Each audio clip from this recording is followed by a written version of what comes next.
Sando Trini, a San Fernando Story. Mikey and Janet Part 1. Metal, lock joint lays pipe under the streets of San Fernando. I grew up around the corner from Prince Bakery, which was located on Drayton Street in San Fernando. The workers were locked in the bakery while they worked the night shift. They baked hops, bread and cakes. The youngest worker was a young man named Michael, aka Mikey. This young man worked the night shift at Prince Bakery in San Fernando, but during the day he worked as an ice cream vendor for Mr. Neil, of Neil's Ice Cream. When Mikey came to our street, we walked across wooden planks to get to his bicycle. There were trenches everywhere. That was a danger ignored by both parents and children. When the ice cream man rang the bell on his bicycle, he shouted, "Neil's Ice Cream, it's sweet, it's nice." The trenches were made by the Lock Joint Pipe Company. The company was contracted to install drainage, water and sewage pipes to improve the infrastructure of Trinidad and Tobago. The streets of San Fernando were made muddy, slippery and very dangerous by the trenches dug to install pipes.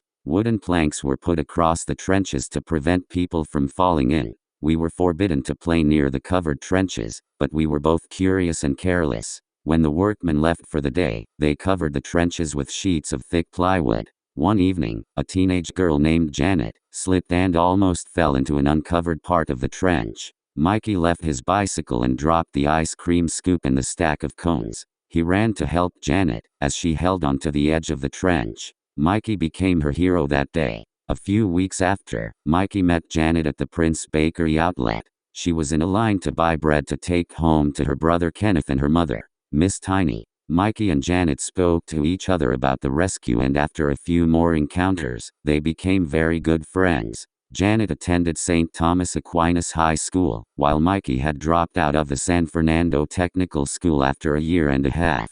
Mikey's father walked into the path of a fire truck as it pulled out of the Monrepos fire station. His father was confined to a wheelchair at home. Mikey was forced to get a job to help his mother and his 5 siblings. Michael told Janet of his plans to open his own bakery on Coffee Street. He wanted to sell snacks and baked goods to kids from the nearby schools. Janet was impressed with his plans and the fact that he was such a young man working 2 jobs. Mikey sometimes walked Janet to school, and walked with her after school. One day, while walking from St. Thomas Aquinas High School to Drayton Street, they encountered some lock joint workers. They taunted Michael and asked him if his car had run out of gas. One man remarked that Janet was too pretty to be walking in the hot sunshine, and he asked Mikey if he wanted a job with the lock joint crew, so that he could buy a car. Janet held Mikey's hand and said, "My cousin works with them and he said that he makes 4 times the money you make at Prince Bakery. He's on the 10 days program." Mikey took the hint and applied for a job with the lock joint crew. Janet mentioned Mikey to her mother. Miss Tiny was not impressed, and she warned Janet to stick to her studies, and not concentrate on a boyfriend. Mikey soon made another move. Part of his job was to refill the bins at the bakery outlet with fresh bread from the oven. One day, as Janet waited in line to buy bread, Mikey moved close to Janet and whispered in her ear, "You don't have to stand in line here. Come with your brother at the Drayton Street gate at 8:30 tonight and bring a pillowcase. Throw it over the gate and I'll fill it with bread." Then he added, "Tonight is my last night working here. I'm starting the 10 days program with Lock Joint on Monday." Janet and her brother Kenneth went to the high galvanized iron fence at 8:30 that evening. Mikey whistled. When Kenneth answered with a similar whistle, Mikey said, "Throw the pillowcase over the fence." After 3 attempts by Kenneth to throw the pillowcase over the fence, Mikey asked, "Do you have a belt?" Kenneth was puzzled by this question. When he answered yes, Mikey said, "Roll up your belt into a tight ball and put it in the pillowcase, then sling it over the wall." Both Janet and Kenneth were impressed. Mikey was a quick thinker, a problem solver. They followed his instructions, and soon the pillowcase came back over the wall. It was stuffed with freshly baked hops, bread, drops and currant rolls. Miss Tiny came from her market vending job late in the evening. She heard that Mikey was helping his mother and had moved on to a better paying job. She allowed Janet to sit on her front steps and talk to him for a few minutes every evening. She recruited me to sit between Janet and Mikey whenever they sat together on the front steps. Miss Tiny wanted me to report to her if he made any funny moves. Mikey sat with Janet when he was not in the trenches or on his bike selling ice cream. Mikey bought my silence with a greasy brown paper bag containing a few drops, and a stale currant roll. A drop is a small cake made out of tightly pressed flour, sugar and grated coconut. A coconut drop has a very long shelf life, and can be eaten months after it came out of the oven. The drops were hard, and tasted rancid, because the oil from the grated coconut soured after a few days in the heat. A drop tightens up and becomes harder as time goes by, until it is as hard as a rock. In fact, that was the name of a snack of a drop and a drink of mobby. We referred to the snack as a mobby and rock. The only way to safely eat a rock-hard drop was to drink some mobby while chewing it. We had to break off a piece and chew that piece until it softened in our mouths. Then we washed it down with some bittersweet mobby. The drops were always stale, but I shared them with my siblings and friends, who didn't seem to notice. Soon Mikey was dressing differently, and was in full courting mode. He was happy to be free from being locked in the bakery compound each night until the next morning. He told Janet about beaches like Las Cuevas, Mayero and Toco. He wanted to take her as far from San Fernando as he possibly could, but he first had to get around Miss Tiny. Mikey and Janet spoke in codes when I was around. Mikey always brought me some of those coconut drops I liked, so I never bothered to listen carefully to their conversations. Mikey asked my mother if I could accompany him and Janet to Mayero Beach. Then he asked Miss Tiny if Janet could go with us. Mikey was very clever. He included me before Miss Tiny made that demand. I switched my loyalty from Miss Tiny to Mikey because of the coconut drops.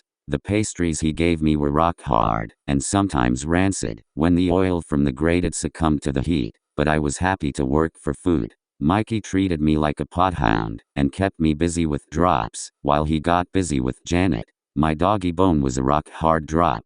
That weekend, we went to Mayero Beach. We were driven there by a taxi driver, who was accompanied by a member of his family. The taxi driver's nickname was Youth. He was well known in San Fernando. He lived next to the Coffee EC Boys School. He was friendly and very reliable. He drove a large green Chevrolet automobile. The license plate number was HA4512. When we arrived at Mayero Beach, I was left under a coconut tree to explore a bag of currant rolls, drops, and 2 solo bottles full of very sweet mobby. Mikey and Janet took their large beach towels and left to explore the beach. I was the blocker, the chaperone on Mayero Beach, for Janet and Mikey. I was supposed to follow them wherever they went, but I was compromised by a few coconut tarts and coconut drops. After biting into the first tart, I didn't care if Mikey ran off with Janet, and that is exactly what Mikey did. He held Janet's hand and slowly walked down the beach with her. I watched them as they disappeared around a corner.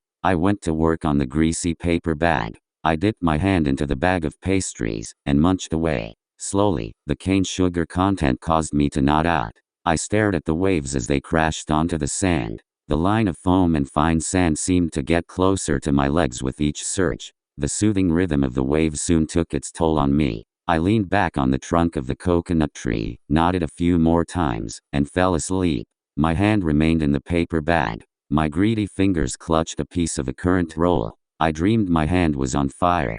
The pain was very intense. I woke up to find that my hand was covered with large black ants. I jerked my hand out of the bag, and shook it from side to side, in a vain attempt to dislodge the creatures. I looked into the paper bag and saw an army of black ants, covering the pastry. I threw the bag into the water, stood up, and cleared all the ants off my arm. I rubbed and scratched at the bumps they made on my skin. The incoming tide lapped at my feet, and washed the sand from between my toes. The waves were much closer since I fell asleep. I looked around, trying to remember where I was. I wondered why I was sitting on the beach, and why the sun was no longer above the coconut trees. The beach was not as crowded as before. Then I remembered, Janet and Mikey. Where were they? Did they forget me on the beach? To be continued. Image. For the first 50 years. A commemorative coin minted for the Lock Joint Pipe Company, 50 years of service, 1905 to 1955.